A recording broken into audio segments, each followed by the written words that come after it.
देखिए, ये पिछड़ों को भ्रम हो गया है कि वह इनका दलितों का शोषण करके ऊंची जातियों को खुश कर लेंगे। इनके अधिकारों की जब बात आती है तो वही लोग इनको कहते हैं कि तुम तो शूद्र हो, तुम हमारे बराबर नहीं हो सकते। लेकिन ये ज़बरदस्ती अपने आप को दलितों को सताकर, उनके पैरों में कीले ठोककर, उनकी बहन बेटियों पे हमला करके, उनके खेतों पे हमला करके ये सोचते हैं कि हमने अपने ऊपर वाले पक्ष को, अपने ऊपर वाले वर्ण को खुश कर लिया है। लेकिन ये इनकी भूल है और बहुत बड़ी भूल है। इसी भूल की वजह से जो है, जो मान्यवर कांसीराम साहब 85 और 15 का फॉर्मूला बताते थे, वो अभी तक सफल नहीं हो पा रहा है। सुधर क्यों नहीं पा रहे पिछड़े? आखिर आप तो इतनी लड़ाई लड़ रहे हैं लोगों की। देखिए, हम इनकी लड़ाई लड़ते हैं, लेकिन दिक्कत ये है कि ये अपनी लड़ाई खुद नहीं लड़ते। जिस दिन ये अपनी लड़ाई खुद लड़ने लगेंगे ना, उस दिन वास्तव में इनमें सुधार होने लगेगा।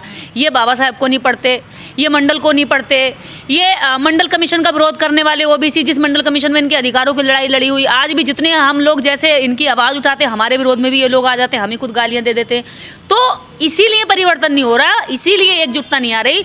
लगता है कि ओबीसी को हमेशा एससी को सताने का एक जो सुख पहले से दिया गया है, जैसे कि ब्राह्मण नीचे वाले सारे वर्गों को सताने के लिए एक ऊपर वाले वर्ग को अधिकार प्राप्त देता है, वो अधिकार जो है अपना यहाँ नीचे वालों पर सताने के लिए तो ओबीसी यूज करता है, लेकिन ऊपर वाले से अपना हक मांगने के लिए कभी भी हिम्मत नहीं जुटाता। आप लोग कहते हैं ब्राह्मण हमको मारता, हमारे साथ अत्याचार था, ब्राह्मणवाद के खिलाफ अत्याचार है, लेकिन ये तो आपका शोषण तो पिछड़े ही कर रहे हैं। देखिए, ब्राह्मणवाद ब्रेन से करता है। वो ब्रेन जो चल रहा है ना, पिछड़ों के जो शरीर में जो ब्रेन है ना, जो सर में चल रहा है, उसका रिमोट कंट्रोल ब्राह्मण के ही हाथ में होता है। ब्राह्मण ने तो कहा है कि तुमसे नीचे शूद्र है, वो तुमसे नीचे दलित है, दलित को सताओ, पीटो कूटो, इनको जितना दबा कर रखोगे इतना सही रहेगा। उसी ने तो कहा है कि तुम अगर ये लोग पढ़ लिख कर शिक्षित होकर तुम्हारी बगल में बैठ गए, तुम्हारी भैंसों को गोबर कौन उठाएगा? शूद्री है ना। हाँ, मैं वही तो कह रही हूँ, शूद्रों के नीचे दलित है ना।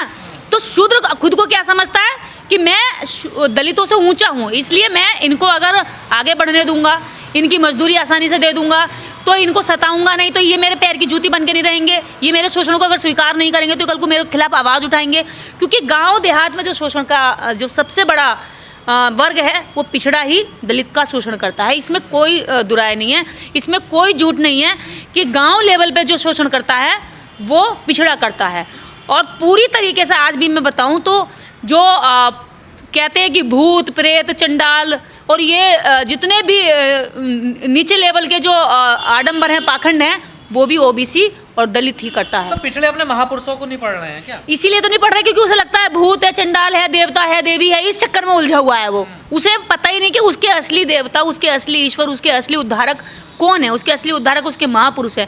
जिन महापुरुषों की उसके घर में एक किताब नहीं निकलेगी, लेकिन दीवारों पर पूरे पोस्टर लगे होंगे 8 हाथ 5 15 सर वालों के। तो इसीलिए कि उसके दिमाग में, उसके ब्रेन में अभी तक विचार नहीं जा पाया। जिन ओबीसी के ब्रेन में विचार आया, वो खूब बोल रहे हैं, वो लड़ाई लड़ रहे हैं, वो टक्कर दे रहे हैं। अत्याचार करके क्या मिलता है पिछड़े को? सुकून, जातीय सुकून, उसको कहते हैं जातीय फ्रस्ट्रेशन।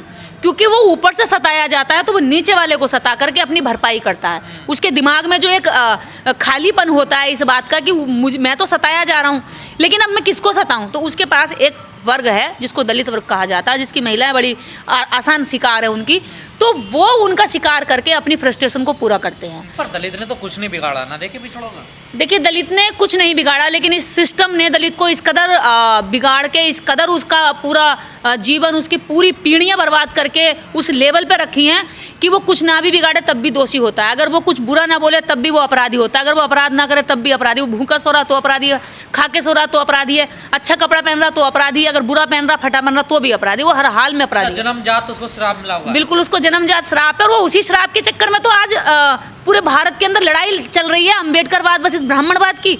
क्योंकि जो दलित है, जो दबाया गया है, उसको लग रहा है कि मेरा स्वाभिमान जो बचाने की बात कही है, मुझे इज्जत दिलाने की बात कही है, मुझे सड़क पर चलने के अधिकार की बात कही है, मुझे स्कूल में पढ़ने की बात कही है, मुझे अच्छा कपड़ा पहनने की बात कही है, या मेरे बराबरी से कुर्सी पे बैठने की बात कही है। जो चारपाई पे भी नहीं बैठने देते थे, आज बराबर अधिकारी बनकर कुर्सी पे बैठ रहे हैं, तो वो अम्बेडकरवाद की बदौलत आई है, ना कि ब्राह्मणवाद की बदौलत। तो वो अम्बेडकरवाद को अपने अम्बेडकरवाद के प्रति अपनी आस्था जाहिर करता है, अपना सम्मान जाहिर करता है, अपनी अंदर से जो उसके प्रति जो भावना आती है कि डॉक्टर अम्बेडकर ने बहुत कुछ किया, तो वो क्या एक अम्बेडकरवाद की ओर चल दिया। जब वो अम्बेडकरवाद की ओर जा रहा तो ब्राह्मणवाद की जो विचारधारा उसको बहुत बुरा लग रहा है, क्योंकि उसके चंगुल से छूट करके उसके गुलाम निकल रहे हैं। और जब ब्राह्मणी चंगुल से छूट करके गुलाम निकल कर जा रहे हैं तो वो ये रिसर्च कर रहा है कि किस वजह से जा रहे हैं। वो जा रहे हैं डॉक्टर अंबेडकर के विचार की वजह से, वो जा रहे हैं बाबा साहब डॉक्टर अंबेडकर की कही उन आज़ाद बातों की वजह से जिन आज़ाद बातों को हर व्यक्ति चाहता है, हर इंसान चाहता है। पिछले नेता तो तमाम दावे कर रहे हैं कि हम सुधर गए, हम अपने अधिकार की बात कर रहे हैं। अब देखिए दावे करना और प्रैक्टिकल करना दोनों में अंतर होता है। अभी दावे के साथ साथ अगर ये प्रैक्टिकल करने लगेंगे तो वास्तव में नीचे तक परिवर्तन आएगा, क्योंकि जब एक बड़ी पोस्ट पर बैठा हुआ व्यक्ति जब पोजीशन पर बैठ करके कोई बात कहता है तो नीचे वाला समाज उसको स्वीकार करता है। किसी भी समाज में, दुनिया का कोई भी समाज, कोई भी वर्ग रहा हो, उसमें 100% ना तो बुद्धिजीवी रहे हैं ना लीडर रहे हैं। बाकी 2-4% को छोड़ करके बाकी जनता आम बुद्धि की होती है, आम विवेक की होती है, आम सोच की होती है। तो पिछड़ा आखिर समझ क्यों नहीं रहा? मैं बता रही हूँ ना, समझ इसीलिए नहीं रहा है कि जो लोग दावा कर रहे हैं वास्तव में वो भी काम नहीं कर रहे। आप लोग तो समझ गए, आप लोगों को सबसे ज्यादा शोषण हुआ, आप लोग तो समझ गए अपने अधिकारों को लेकर। देखिए हम इसलिए समझे क्योंकि हमने बाबा साहब डॉक्टर अंबेडकर को पढ़ा, ज्योतिबा फूले को पढ़ा, सावित्रीबाई फूले को पढ़ा, साहू जी महाराज को पढ़ा, संविधान को पढ़ा, और तो और हमने ब्राह्मणी धर्म ग्रंथों को भी पढ़ा जहां हमें गालियां दी गई। हमने उसके पहले हमने इस देश में उस मनुस्मृति को पढ़ा जिस मनुस्मृति में इतनी गालियां थी, इतनी मतलब हमारे प्रति घृणा थी, नफरत थी। फिर उसके बाद जब हमने देखा कि बाबा साहेब को पढ़ा, फिर लगा कि वहाँ एक तरफ तो हमारे प्रति एक ग्रंथ में तो नफरत है जिसको हम इतने सालों से कर रहे हैं, मेरे पापा मेरे दादा सब लोग उसको मानते आए, सम्मान देते आए, पूजा करते आए, उसकी अर्चना करते आए। उसको खुश करने के लिए हमने क्या नहीं किया, मंदिर मंदिर गए, हमने खूब प्रसाद चढ़ाया, हमने खूब पैसा चढ़ाया, हमने खूब चप्पल घिसी, खूब घर का काम छोड़ छोड़ के हम बीमार तक हुए, हमने अलग अलग यात्राएं करी, लेकिन हमें कुछ हासिल नहीं हुआ।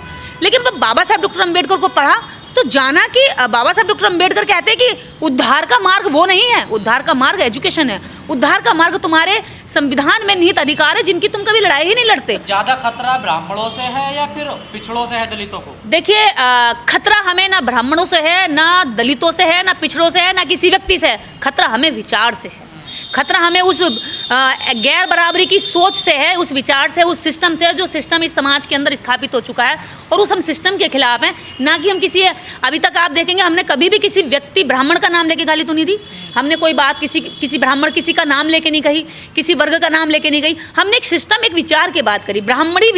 ब्राह्मणीवाद एक सोच है, एक वाद है जो कि पूरी तरीके से भारतीय समाज में जा चुका है, और वो इतनी बुरी तरीके से जड़ जमा चुका है कि व्यक्ति अपने शोषण को, अपने शोषणकारी के खिलाफ लड़ने की बजाय उसके नतमस्तक हो जाता है, उसको पूजना शुरू कर देता है, उसकी आज्ञा का पालन करना शुरू कर देता है। जबकि उसे होना क्या चाहिए कि उसे उसके खिलाफ लड़ना चाहिए, उस व्यवस्था को उखेड़ने के लिए काम करना चाहिए। पर उसे उखेड़ने का काम करने के लिए कुछ ही बुद्धिजीवी लोग, कुछ ही ताकतवर लोग, कुछ ही जिंदा लोग इस काम को करते हैं, जैसे बुद्ध ने किया, बाबा साहेब ने किया, ज्योतिबा फूले ने किया, और बाकी संत गुरु रविदास जी महाराज ने किया। ऐसे ऐसे लोगों ने समय समय पर आकर जो जिंदा थे उन्होंने अपनी जिंदा दिली का सबूत दिया। तो ये जो समाज है, इस भीड़ के समाज को ब्राह्मणी जो सिस्टम है उसने एकदम कैप्चर कर रखा है, और वो खुद को ये मानता है कि मैं इसका अंग हूँ, लेकिन ब्राह्मण नहीं मानता कि उसका अंग है। भी आपने देखा देवरिया में यादव को काट के मार दिया ब्राह्मण परिवार ने, और सारा ब्राह्मण वर्ग, सारे हिंदू संगठन, सारे धार्मिक संगठन दुबे के घर गए, लेकिन यादव के घर नहीं गए।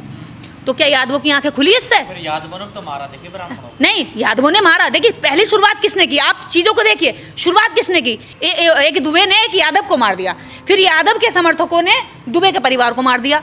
ठीक है, दोनों तरफ से मरे लोग, दोनों परिवारों की क्षति हुई, दोनों परिवारों में बच्चे थे, दोनों परिवारों में महिलाएं विधवाएं हुई, दोनों परिवारों में बच्चे अनाथ हुए। लेकिन हिंदू संगठन, ब्राह्मण संगठन, ब्राह्मण सभा, ये हिंदू आरएसएस, मतलब जितने भी धार्मिक संगठन थे, सभी धार्मिक संगठन किसके घर गए? दुबे के घर गए। उसको धन दे के आए, उसको बल दे के आए, सारे एमपी एमएलए भी उसके पास गए, राजनीतिक लोग भी गए और संगठन भी गए, लेकिन यादव के घर नहीं गए। तो यादव को इससे सीख जाना चाहिए कि तुम बस दलितों को पीटने के लिए तो तुम हिंदू हो, लेकिन जब तुम्हारी पीटने की बारी आए तो तुम यादव हो, तुम शूद्र हो। यानी कि तुम्हें खुद को अकल आनी चाहिए, अपने बुद्धि विवेक का इस्तेमाल करो कि तुम्हें कहाँ कहाँ पर यूज़ किया जाता है। जब इस देश के अंदर धार्मिक संगठनों को आपने आज तक नहीं देखा होगा कि वो कभी नौकरी की लड़ाई लड़ते हो, धार्मिक संगठनों को भी आपने देखा कि वो शिक्षा की लड़ाई लड़ते हैं, धार्मिक संगठनों को आपने कभी देखा कि वो किसी महिला रेप पीड़िता के पक्ष में खड़े होकर के कोई बयान देते? नहीं देते होंगे। सारे धार्मिक संगठन रेपिस्टों के साथ खड़े होते हैं। ऐसा क्यों भाई? हम जिस धर्म में जा रहे हैं, जिसके प्रति हमारी आस्था, जिसके प्रति हमने पूरे कई पीढ़ियाँ लगा दी, जिसके प्रति हमने इतने गली मोहल्ले इतने मंदिर बना दिए, हमने मंदिरों के लिए ज़मीनें दे दी, कभी पैसा नहीं मांगा, कभी उस मंदिर का हिसाब नहीं मांगा। उसके बावजूद भी उस मंदिर के नाम से बने हुए संगठन जब हमारे ऊपर शोषण की बारी आती है, हमारे अधिकारों की बात आती है, हमें बराबरी देने की बात आती है, हमें जब हमारे ऊपर अत्याचार होता है उसमें न्याय की बात आती है, जब हमारे जुडिशरी में हमारे बैठने की बात आती है, जब हमारे नंबर देने की बात आती है, जब हमें नौकरी में बैठने की बात आती है, जब हमें स्कूल में एडमिशन के दौरान पे पीटने छेदने की बात आती है, तो सारे संगठन उस वर्ग के साथ खड़े हो जाते हैं जो हमारा शोषण करता है, हमारे साथ खड़े नहीं होते। हम कैसे माने कि हम हिंदू हैं? हमारा समाज कैसे माने कि हिंदू है? उसे कहाँ दिया है तुमने अपनापन? बताइए, आज तक तुमने अपनापन दिया हो? कितने उन्नाव में कांड हुआ, ये क्या कहते हैं जो अभी उसका मनीषा वाल्मीकि का कांड हुआ, आप बताइए मनीषा वाल्मीकि के साथ कौन लोग खड़े थे? मनीषा वाल्मीकि के साथ कौन लोग खड़े थे? या तो अम्बेडकर राइट लोग खड़े थे, या फिर उसके खुद के जाति के लोग खड़े थे, या फिर वो लोग खड़े थे जो इस देश के अंदर रेप के प्रति अपने भावनाओं को उसको महसूस करते हैं कि उनके भी घरों में बेटियां बच्चियां, उनके साथ भी कभी कुछ हो सकता है। आपने देखा होगा सारे धार्मिक संगठन, मैक्सिमम धार्मिक संगठन जो बात करते हैं हिंदू राष्ट्र की, जो बात करते हैं राष्ट्र के प्रेम की, जो बात करते हैं फौजियों की, फौजियों के साथ जब होता है तब ये दिखाई नहीं देते, जब बहन बेटियों के साथ होता तब ये दिखाई नहीं होते, जब दलितों के साथ होता तब ये दिखाई नहीं देते, यादवों के साथ होता तब दिखाई नहीं देते, कुशवाहों के साथ होता तब दिखाई नहीं देते। रामचरितमानस की एक चौपाई पढ़ के उस पर सवाल खड़ा कर दिया तो सारे हिंदू संगठन उसकी गर्दन काटने के लिए आ गए। स्वामी प्रसाद मौर्य की गर्दन काटने की बात कर दी। इसका मतलब मौर्य समाज भी जो है हिंदू नहीं है। उधर एमके स्टालिन के बेटे उदयनिधि स्टालिन ने कह दिया कि सनातन जो है संक्रमण बीमारी की तरह है, तो उसका गर्दन काटने के लिए 10 करोड़ 15 करोड़ और यहाँ तक कह दिया मैं इसकी धनराशि बढ़ा दूंगा। पाखंडी बाबा जो हिंदू राष्ट्र की मांग करते हैं, ऐसे लोगों ने ऐसे लोगों को मारने तक की सुपारी दे दी। तो आप इससे ही एहसास लगा सकते हैं कि इन लोगों के पास राष्ट्र की उन्नति, जनता के प्रति प्रेम, समानता, न्याय और भाईचारे का कोई विजन नहीं है। इनके पास सिर्फ एक विजन है कि इन सबको कीड़े मकोड़ों की तरह नीचे रखो, आपस में लड़ा के रखो।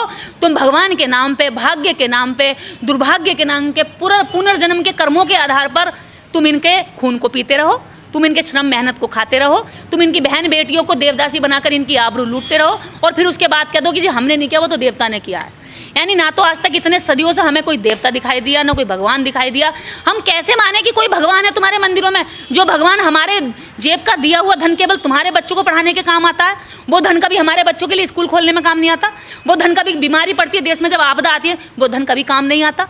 इस बात को साबित कर रहे हैं कि हम खुद ही इस देश के अंदर भगवान का निर्माण करते हैं और खुद ही उस देश में जब बीमारी आती है तो हम भगवान को कमजोर कहकर बीमारी के टाइम पर हम खुद का पेट नहीं भर सकते, क्योंकि अब भगवान काम नहीं कर रहा और सरकार से मांगते हैं। नागपाल जी रेडी?